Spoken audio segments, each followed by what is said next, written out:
The meat that I'm using is a combination of ground beef and pork, which is good because back in the day, my grandma would actually she always used pork in her meatloaf, but she would have to mix it herself.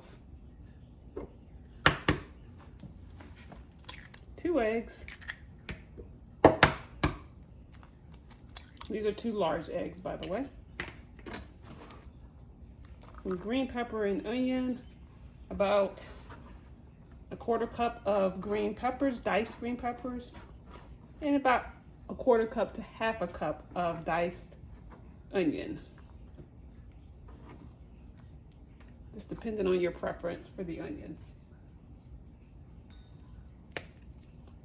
And I'm gonna go in with about 1/2 teaspoon of garlic powder,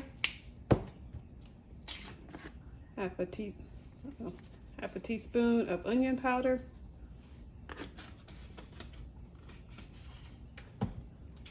about a 1/4 teaspoon of paprika,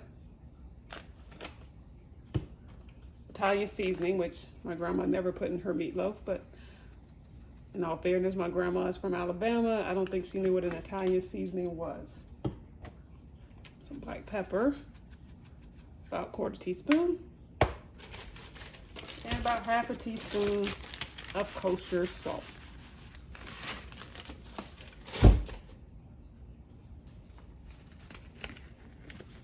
And good old grandma fashion style, she would mix it with her hands. And that's how I'm going to mix it. It's just a lot more fun that way.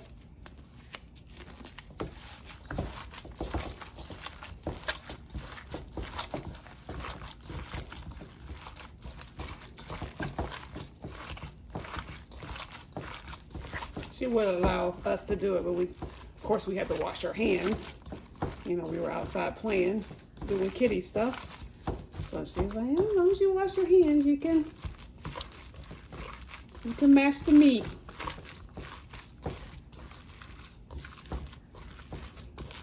Oh, you know what?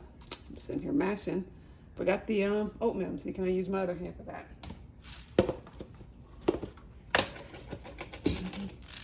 About a 1/4 cup of oatmeal. Doesn't matter if it's old fashioned or quick. And if you do not have oatmeal, about a 1/4 cup. Sorry. If you do not have oatmeal, you definitely can use some dried breadcrumbs, which my grandma would use that. She would use oatmeal because she cooked oatmeal, so she would make that. She would use that also. Or some crushed crackers will also work. Same amount, about a 1/4 cup.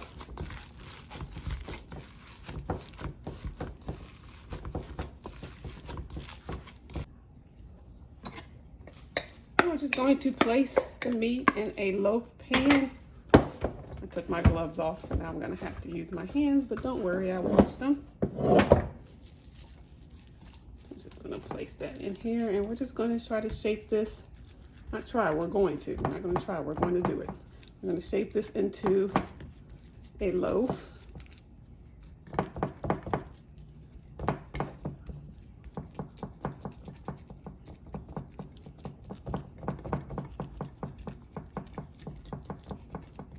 And also, you guys, I did add a little bit more seasoning.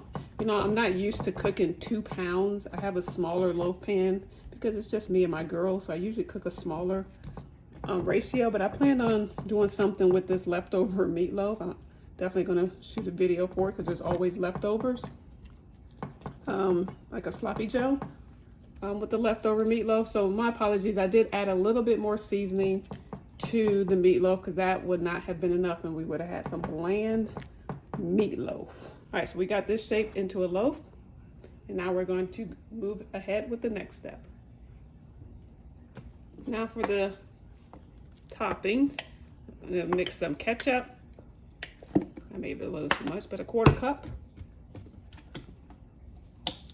Some mustard, maybe about a tablespoon, and some brown sugar. I know that seems a little off kilter, but trust me, you guys, it really is Not bad.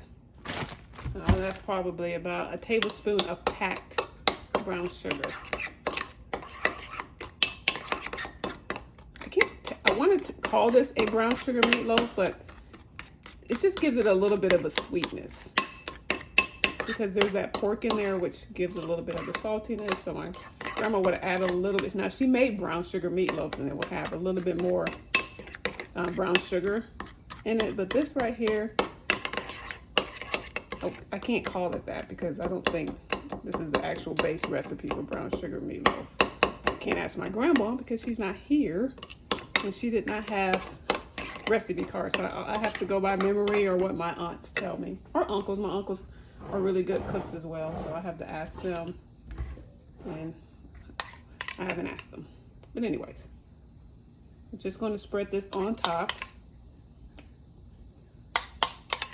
One thing I like about the combination of the meat, the ground beef with the pork, even though it's not, well, it's a plus side and a downside. The plus side is that you don't have a lot of liquid floating in the meatloaf. The downside is you don't have a lot of liquid floating in the meatloaf. You know, that is what gives that meatloaf that juiciness, but it also kind of gives it that mushiness too, which anybody that has watched any of my other videos knows that I am not a fan of mushiness. So she mixed the pork in there because the pork didn't have, you know, it didn't have as much I guess fat in it, I guess is what I'm trying to say. All right, so we're just going to cover that over.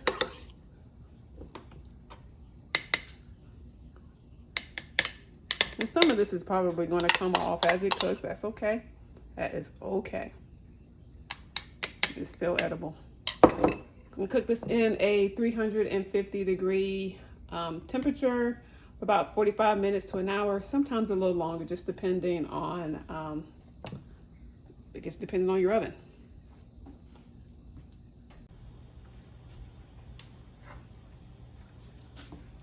So after an hour, this is done.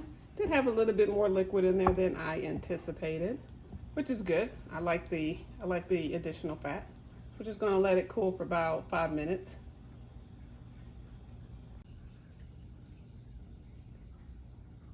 Meatloaf always went really well with mashed potatoes and green beans. Of course, it can be served with a variety of sides, mac and cheese, oops, collard greens, turnip greens.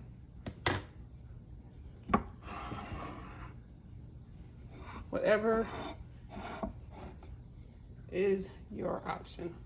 You really don't hear much about meatloaf like you used to when I was younger. It's one of those dishes that I really enjoyed as a child, still enjoy as an adult.